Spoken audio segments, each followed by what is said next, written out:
Hello, and thank you for joining us today to our discussion on how secure information sharing can help drive effectiveness in financial crime programs. My name is Ronen Cohen, and I lead product marketing and strategy at Duality Technologies. Duality combines encryption with data science to enable secure collaboration while preserving privacy, trust, and compliance. Hi, my name is Vishal Gossain, and I'm a Vice President in Global Risk Management at Scotiabank. Scotiabank is one of the big 5 banks in Canada with significant presence in Canada and Latin America. Thanks, Vishal. Our agenda today will cover the current challenges and solutions around information sharing in financial crime, introduce the concept of privacy-enhancing technologies, and discuss how they're being used today by financial institutions across the financial crime lifecycle. And finally, we'll also touch upon the value of public-private partnerships in fighting financial crime. To start, it almost goes without saying, but fighting against money laundering is hard to get right. In order to be effective in financial crime, we need to leverage data, and we need to fully extract value from that data by analyzing it, collaborating with others, and even using it for detection and investigations. Unfortunately, though, there are a lot of obstacles in our way. Some are self-imposed, like our own business policies on data sharing, for example, while others are external, like the tension in regulations across borders, or even in the same jurisdiction but across focus areas. For example, balancing data privacy regulations with those saying we need to actually fight money laundering.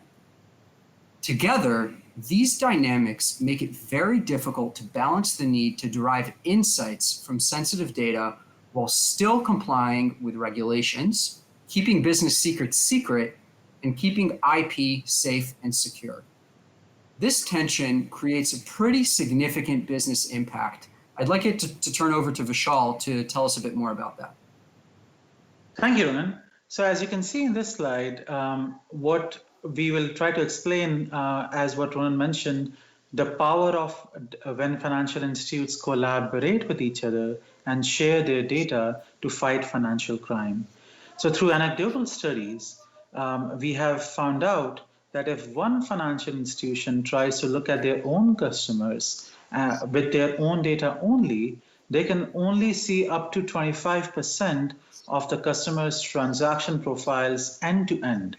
What we mean by that is if you can visualize customers on a graph with each node being a customer and the link between 2 nodes being a transaction, and if you plot all the customers and their transactions through the financial system, then a given bank with its own data only, we think can only get up to 25% of the entire picture.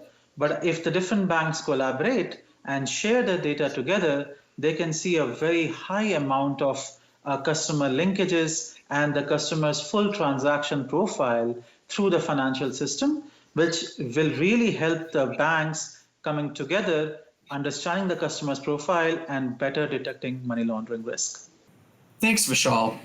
So with all these challenges in mind, I think it's important to understand that it's not just you and me saying that collaboration is a solution, but the regulators are on board as well, right? Regulators around the world, especially of late, have come out in support of more information sharing, both in words and in actions. We've seen them sponsor tech sprints and sandboxes focused on collaboration throughout the financial crime lifecycle, and have even heard some pretty forceful statements on the importance of having rapid, meaningful, and comprehensive sharing of information to enable financial crime effectiveness. And we've seen this across jurisdictions in North America, in Europe, and even in Asia. So it's incredibly important to understand that even the regulators are pointing to collaboration as a solution to many of the challenges that we've discussed today. So, now that we know what the regulators think, the next question you might have as our audience is, what tools are at your disposal? And so as a response to many of these challenges, a new category of technology has emerged called privacy-enhancing technologies. And one type of technology in particular is gaining traction within the financial services ecosystem. and that's called homomorphic encryption. Homomorphic encryption is actually quite unique because what it enables you to do is to encrypt data in use, meaning that you can encrypt data or even models and still use it for analysis without ever decrypting it. And so this actually enables different financial institutions to come together and collaborate without exposing sensitive data, but still ensuring that they're preserving privacy, trust, and regulatory compliance. It's important to also understand that there is a very large and vibrant community around leveraging homomorphic encryption, which includes both the public and private sector, along with academia. There are also homomorphic encryption technologies out there that are open source and compliant with encryption standards, ensuring an enterprise-level degree of security. Homomorphic encryption, by the way, is even resistant to attacks from quantum supercomputers. So it is known to be very, very secure in terms of keeping data safe. Finally, you might be wondering about privacy regulations as well. Homomorphic encryption actually helps you ensure regulatory compliance, not just with financial regulations, but in the privacy sphere too, with laws that you might know like CCPA and GDPR. So now that you have an overview of homomorphic encryption, you're probably wondering what you can actually do with it. What does it mean for deployments? And speaking at a high level, there's 4 different ways that homomorphic encryption can fit in your stack. And what I'd like to do is just give a really high level, and then maybe Vishal can give us some color on what that means in financial crime. So first and foremost, what you could do with it is secure data analysis. This is sort of the simplest form of it, where you're taking sensitive data, you're encrypting that data, and then you're applying models to it while it's encrypted. This is particularly useful, for example, with using third-party analytics vendors. Next is secure model deployment. This is actually the opposite of what I just described. What you could do here is you can take a model that you have built, encrypt it, and then deploy it on different third-party data sets. So you're protecting the IP of your model while you're doing that. Third is secure data linkage. This is the ability to take 2 or more different data sets, encrypt them, link them, and then analyze them in aggregate. So I really like to think of this as sort of a data enrichment on steroids, if you will. And then finally, there's secure querying. This is the ability to build an SQL-like query, encrypt it, and then deploy it on different third-party data sets. This is particularly gaining traction in financial crime investigations and even KYC. Vishal, could you maybe give us your thoughts on how these different types of collaboration models fit? So thank you, Ronen. I think you very correctly kind of identified 4 different verticals, so to speak, of where this could help, and I'll try to give examples of each one of the vertical. So on the secure data analysis, I think a big thing that data encryption provides us is with the ability to really work and do computations on encrypted data, so that even if banks are sharing data with each other, or if a same bank is sharing the data across geographies, the data can never be exposed, but the overall data can be used for computations and for AML modeling, which really can help us in transaction monitoring or customer risk rating, and even KYC, which I'll talk about in the subsequent slides. For the secure data linkage, I think that's a very important component where the different financial institutes can link their data on a customer, thereby eliminating blind spots and looking at a customer's transaction activity holistically, while preserving the data privacy, which again is the whole premise how we can use data encryption to comply with regulations, like you said, Ronen, but also eliminate the blind spots and therefore, model the customer more effectively. I see applications of that again throughout the customer lifecycle of AML.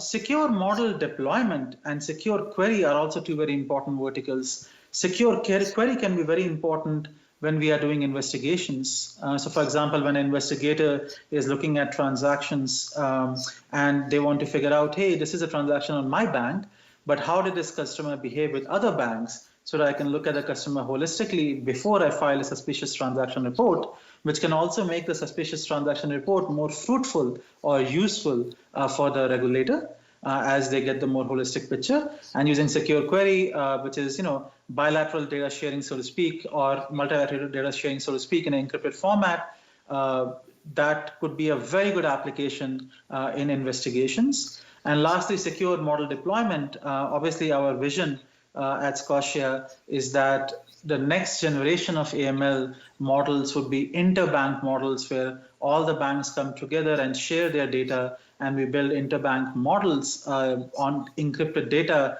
to ensure that we can really, capture financial crime holistically. And without secure model deployment, that's not possible. So I think all these four have a lot of applications on the entire life cycle of AML and can be very fruitful for the financial institutions to both increase the effectiveness of their program, in other words, catch more money launderers, while also increasing the efficiency of their program, in other words, reducing false positives. Thanks, Vishal. That's really interesting. And I think one of the points that you brought up that's worth mentioning again is there are really interesting use cases both across different financial institutions, but even within the same financial institution, if I heard correctly. For example, across different jurisdictions or even across business lines that can't share information today. You agree with that? Absolutely agree, Ronen. Good point. Yeah, thank you.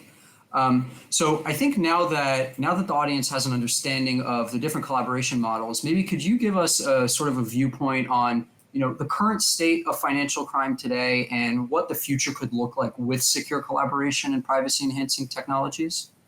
Absolutely, Ronen. And as you can see in the next slide, I like to think about financial crime across a customer's life cycle, so to speak. So, if we first start by the customer onboarding, and as you previously mentioned, Ronen, there's a lot of know your customer protocols and activities that we have to perform to collect a lot of data on the customer.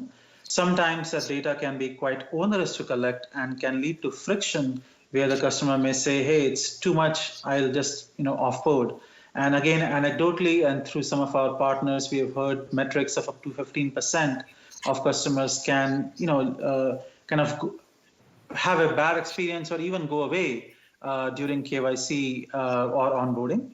Then after that, I think of traditional AML as three different verticals, right? First is screening, where we do a name screen for the customer against lists provided by different jurisdictions for politically exposed persons or PEPs or sanctioned individuals. Then we have customer risk rating, which is, we risk rate the customer for the probability of money laundering, and any future triggers could require a re-rating of the customer. And then lastly, transaction monitoring, where every single transaction of a customer is monitored for propensity of money laundering. We previously discussed, Ronen, how for transaction monitoring and for customer risk rating, we get a very partial view if you only use one bank's data, up to 25%, say, of what we can view for a customer. And therefore, if we can't get a customer's holistic view, we obviously cannot risk rate them better, or we cannot understand the transaction profile better. And therefore, those cause significant gaps. Finally, even if a transaction is filed for review, the investigators also have a biased view of only the bank's view, and therefore blind spots from how the customer is dealing with other banks, which we know for a fact that money launderers usually try to take advantage of the financial system by working through several financial institutes, and therefore that creates a material blind spot. And finally, when we file to a regulator, given that we file so many suspicious transaction reports or SARs, depending on the jurisdiction you are in, and many of them are false positives, it inhibits their capability of effectively mitigating money laundering as they are inundated by a lot of false positives and therefore a lot of, for the lack of a better word, garbage transactions. I hope that helps in understanding what the state of the land is today. But if you don't mind, Ronen, I would also like to then kind of describe what it would look like in the future, what our vision is. And if you see in the next slide here, what we are trying to say is at every spot on this process, you can see a significant benefit if you look at data encryption, right? So the benefit that we see obviously at KYC, you alluded to that earlier, Ronen, is that with KYC data, if we can get data from across the banks, we benefit from more holistic data. We can speed up the data and therefore reduce friction, and more importantly, have a uniform view of the customer's risk profile, which can really help the customer and the banks to adequately understand their customers better. At the risk rating, obviously, the more data we have about the customer's holistic view among the financial institutions, we can better separate out the money launderers who are trying to trick the financial institutions versus the good customers, and therefore get a more uniform view of the customer's transaction behavior, as I described earlier. In the transactions monitoring, obviously, we strongly believe that this interbank sharing, based on some anecdotal studies, will lead to significant improvement in true positive detection, but also a significant reduction in false positive detection. And that's why we will be able to generate high quality STRs, which will really help the regulators in kind of, doing the right, working with the right enforcement agencies to ensure that the enforcement agencies can effectively capture money laundering while not being inundated by the false positives, which is distracting. And lastly, this will also enable, in our view, a feedback loop from the enforcers back to the detectors, which is the financial institutions, where they can kind of help us understand what was the quality of our suspicious transaction report, which ones actually led to a conviction, for example, and which ones were actually not true, which will in turn help us to enhance our models and ensure that we generate more and more accurate suspicious transaction reports. So we envision end state, Ronen, where we almost envision interbank artificial intelligence and machine learning based models, which are continuously given feedback through enforcement, and therefore are very precise, for lack of a better word, in detecting money laundering. And the last thing I'll mention there, Ronen, before I'll turn it back to you, is that I feel that there are many important ingredients required for us to get to this vision, right? I mean, the first is obviously having the right financial ecosystem, where you have the right number of banks who have a good view of the entire financial transactions so that they can collaborate and achieve no blind spots. Second, obviously, there should be a willingness or a shared passion amongst the banks to pursue that path. Third is we should have thoughtful and pragmatic regulators. And last but not the least, which is what we are talking about here, is the ability to do data encryption so that within the consumer's privacy protection playground, so to speak, we protect the consumer's privacy, but still get to our vision of interbank data. And I think with data encryption that you just mentioned, all the ingredients will come together in Canada, at least, and I'm sure globally, to take us to the next level. Back to you, Ronen. Thanks, Vishal. That was incredibly interesting to sort of understand the vision and the necessary conditions to achieve it. Given that, though, can you maybe share some practical advice on, if you're thinking of going down this path, what do you actually need to do? What are the steps and what are the pieces of the puzzle that you need to have in place? That's a great question, Ronen. So if you see on this slide, what you will see is that we think of this as three pillars, right?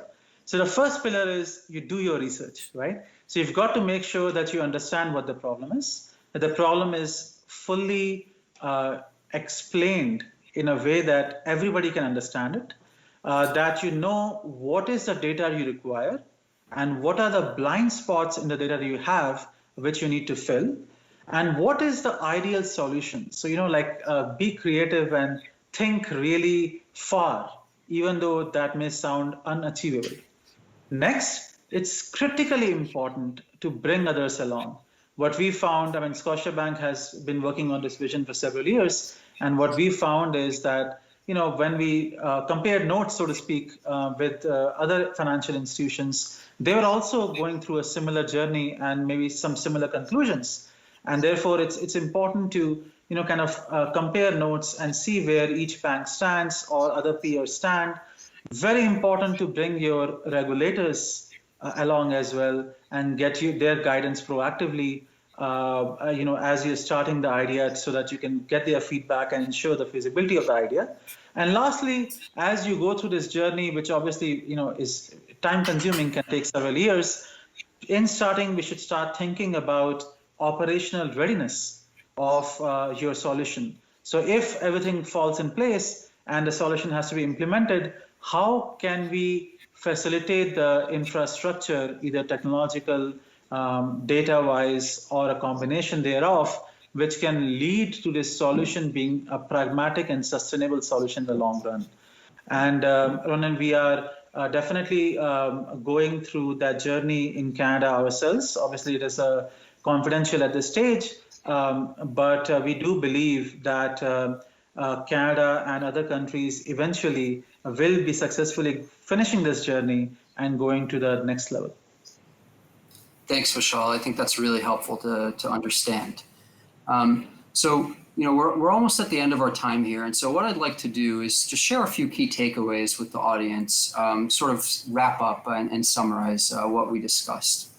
So first and foremost, just want to reiterate that secure information sharing offers real benefits, right? Vishal spoke to a few of them, like smoother onboarding, more effective detection, faster investigations, and even a feedback loop with the regulators. And so with that being said, now is really the time to do your research and identify where you can have the biggest and quickest wins, right, to use Vishal's words.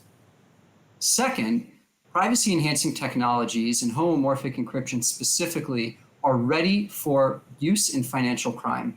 They've been proven to work not only in the examples that Vishal gave, but also in other areas as well across the public sector, private sector, and healthcare, for example. So this means that now is the time to get operationally ready and make sure that your technology stack is ready to accommodate these new technologies. Third, the market is ready. We've seen regulators call for more secure collaboration and financial institutions, for example, like Scotiabank, beginning to use privacy enhancing technologies around the world. Now is really the time to bring others along. Have conversations with your peers within your organization and across business lines and borders, and even with other financial institutions and your regulators to ensure that everyone's ready to go on this journey with you. Finally, I want to leave everyone here with a call to action. As we said when we started, getting AML right is hard, but the implications on the safety of the world and our customers and our brands is worth it. On the other hand, the implications of inaction are even bigger. Each year, trillions of dollars make their way into the hands of criminals, and it's up to us to stop it. We all know that criminals collaborate, and so I strongly urge everyone listening today to find opportunities to work with each other. Seek opportunities to participate in public-private partnerships or even private-to-private ones so we can bring the fight to the bad guys and make the world a better place at the same time. Thanks for joining us today.